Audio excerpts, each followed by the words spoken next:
What's up, this is MOG, you know, talking directly outside from the storm, where, you know, I've been taking a long walk this morning because I wanted to shoot this video and I wanted to, you know, take a breath of fresh air as well. There is something to be said about this topic of show don't tell. And for me, it's a major topic.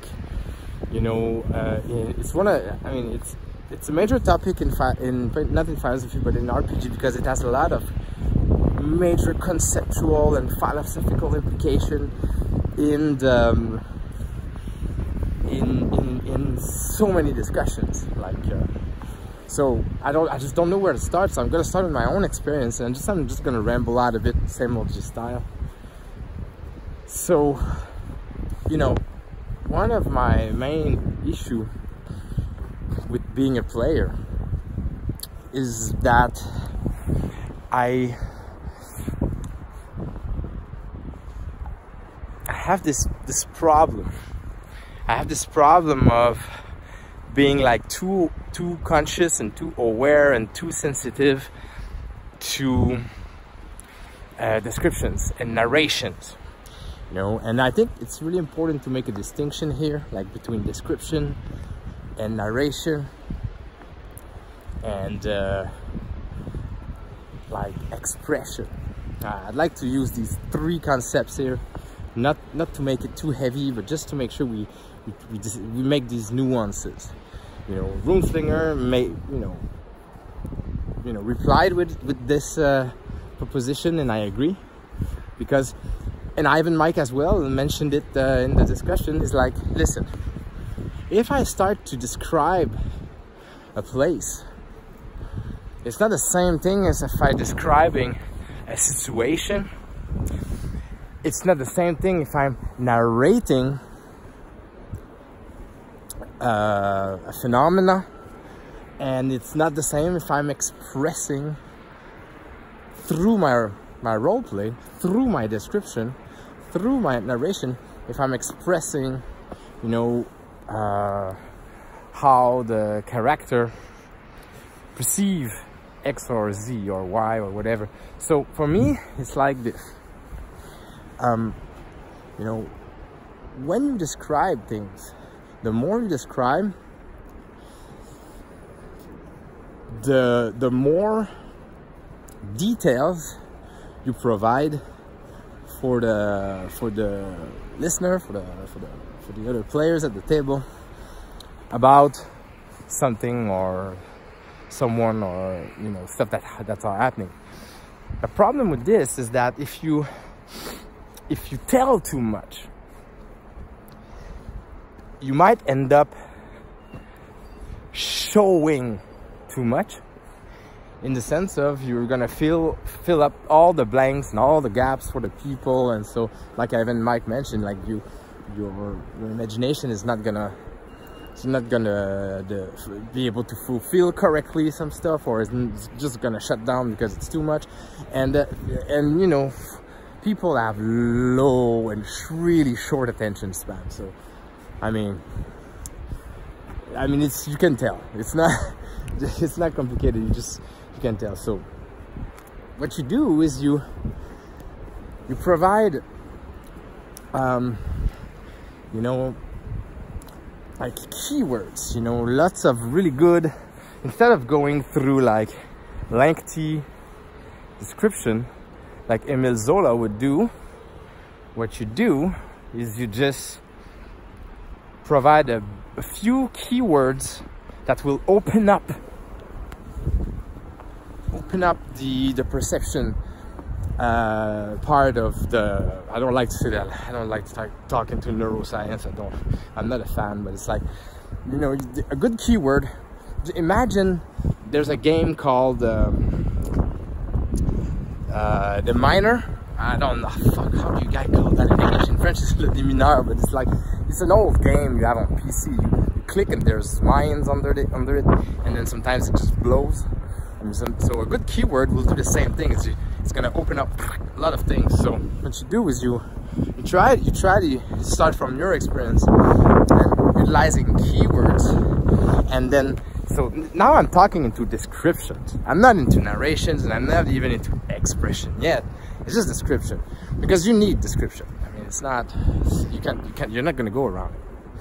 So instead of providing these lengthy, full of detail shit that will either make people fall asleep, or make people stop listening, or not allowing them to see for themselves and shit, well, you kind of take away a part of the experience. So by providing enough of those keywords with a good timing as well, putting them in the right order, you know, trying to follow the gaze of the eye into a room and say like, you see this, and then from there you see this.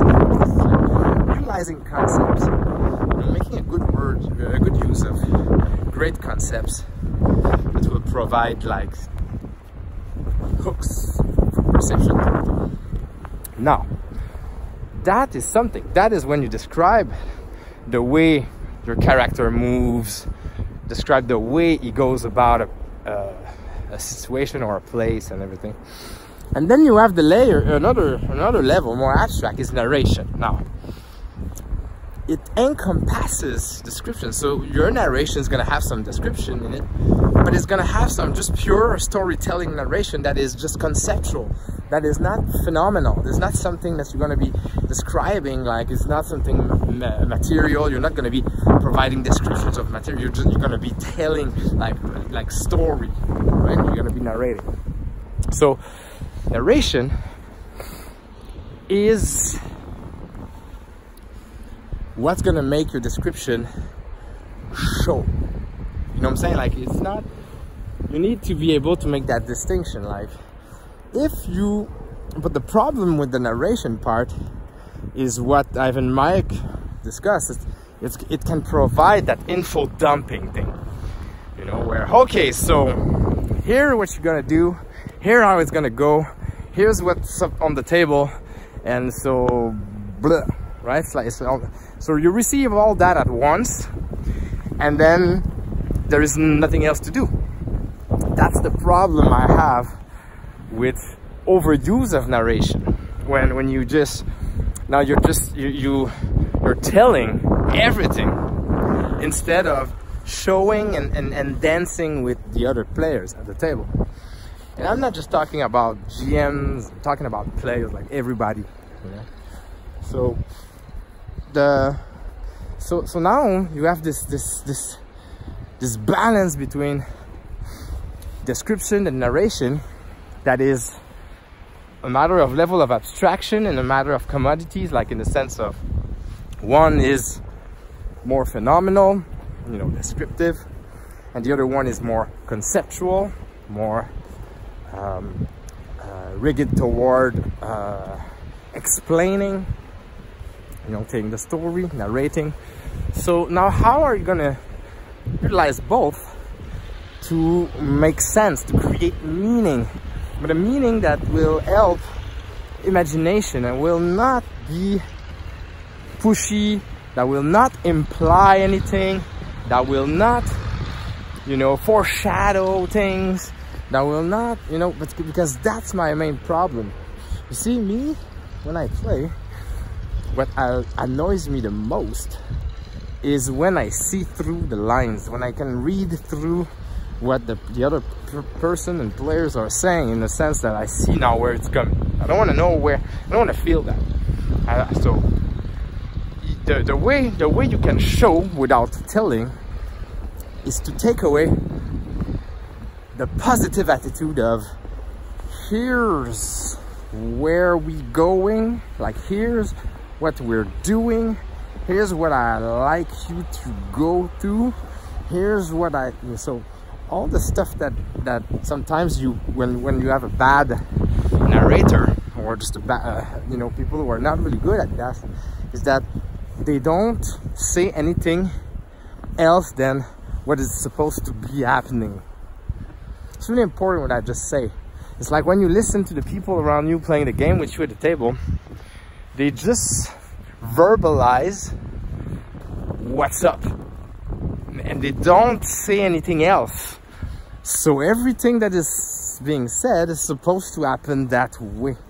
And so it's really annoying because you see the whole picture in front of you, and there's no more agency, there's no more mystery, there's no more discovery of what's gonna happen and what's, you know, there's no more finding out because it's already being said. So it's a big problem, you know, it's a big, for me it's huge, it's really hard. This is why I don't plot.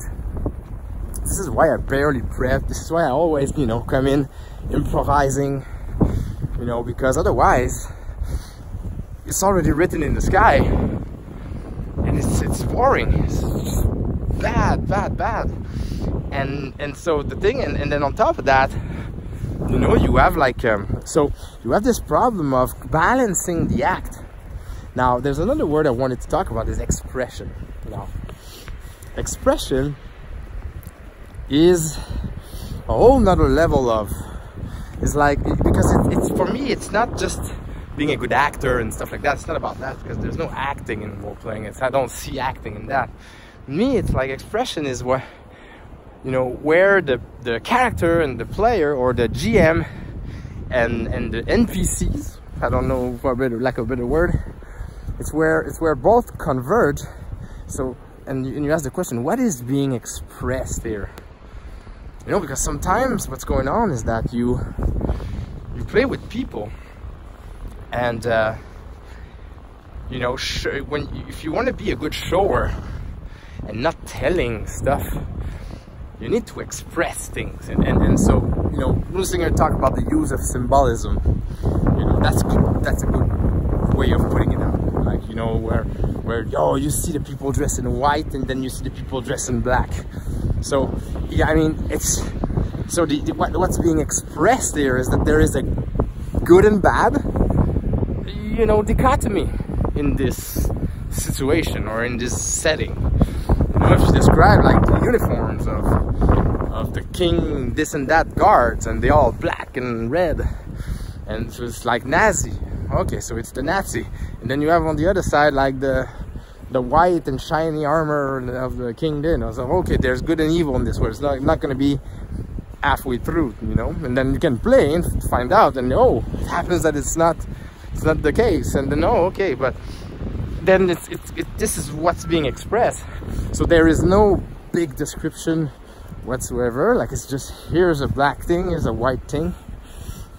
A little bit of description, but it's the key word again, black and white, keywords and uniforms, and that's it. You know, and then you can go into more details if you want to, but it's just aesthetic. But then you have on the other side of the thing, like the narration. I don't narrate much when I say that they are dressed in black, they're dressed in white. I'm really expressing here, this is good and evil. And some people are just not able to go on that level of abstraction, especially around a table, or especially online, when you have mechanics and character sheet and dices and stuff and cell phone and people around and all that. So it's really hard to be able to be sensitive that way, or to be super, to have your empathy and your sensibility toward these things like super high. And so you play and you just don't get it.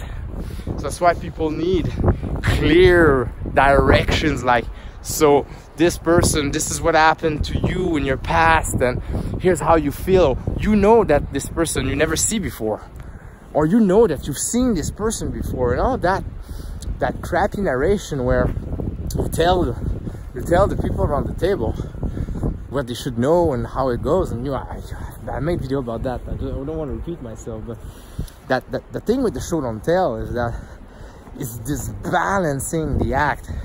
And it takes a lot of practice in the sense of playing with the same people for a long time. You know, when you play with new people, because there's let's be radical for the sake of an example. I mean, you cannot go bananas on people like, hey, you put them in a situation and you just portray the big picture and assume they're gonna get it. You know what I'm saying? Like the classic example of I don't know, you start to describe it. Because the thing is, here's the thing, like when you play with person like me, it's a super annoying, because if you start to describe something and then you start to say that, you know, the character is trembling and then he has a shaky voice, and now you have red herrings that go, this is important, I need to consider this, I need to consider this, and it takes away all agency. If you start saying stuff like, you know, he has this, you start to give me all kinds of little details that will suggest something.